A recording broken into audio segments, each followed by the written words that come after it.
Hey y'all, it's fall, and wanted to bring you by our project that you last saw me with. It was probably not in this shape because we're probably about 3/4 way through the project. So wander over here with me. I can show you some of the touches we've done. It's not going to look perfect, but I don't want to show you perfect till the end, right? Who wants to give up the present in the beginning? You'll notice some shiplap on our walls over here. When we walk through it, when you see it, it's going to tie it in with the kitchen, which has shiplap also. And if you all do your own shiplap, just let me put it out there to you, paint your walls beforehand. That way when you put your shiplap up, if it's a fake shiplap or a real shiplap, it just kind of depends on what you want to use, you'll want the wall painted behind it. Anyway, that whole wall behind me is going to be painted white. You can see us, we have it all taped up. We're not going to use the limeish green color. I think we're going to go away from that and come to a more modern white. But you'll notice the walls are a little gray, very slight gray. So I don't know if you can see that through the photo, but follow me through the doors here and we'll go see more parts of the project. Voila, we have cabinets, go figure. Coming back to the back of the house, got a mud room. That was almost already there, but we didn't have tile floor on it. So that'll be a nice place to drop your shoes when you come in.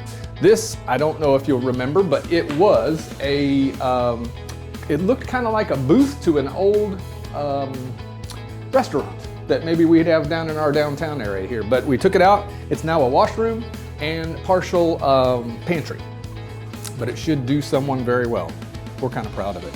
This hallway is almost all original plaster. Some people love that, some people respect it, some people want it all brand new, but whoever walks through this house will notice we have a little drywall and a little plaster, so we'll satisfy both people. Walk with me this way, we'll go back in the dining room. We're in the master bedroom now. And if you remember last time, I walked to this wall here and everything was demoed out. And that was where our bathroom was. Our master is in there now, our master bath.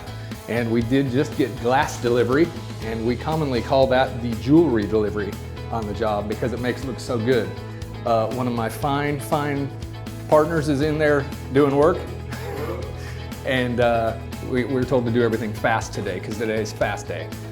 A couple little things about this bathroom in particular. It was a real big challenge because we did carve it out of found space in the house.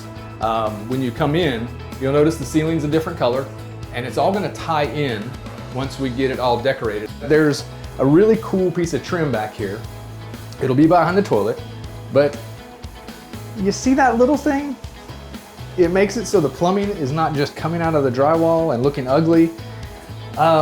I really think it makes and adds a big, a kind of a neat, cool finish look. It's not just your average trim job. And that's perfect in getting things tied together in here. Because you know what, there's gonna be a lot of imperfections in an old house, and any neat stuff you can put in or show a future homeowner, that's where we're going, and that's how we like to keep things. So glad you could come through with us, and I really appreciate it. I can't wait to walk through on the final with you guys with finished floors. Adios.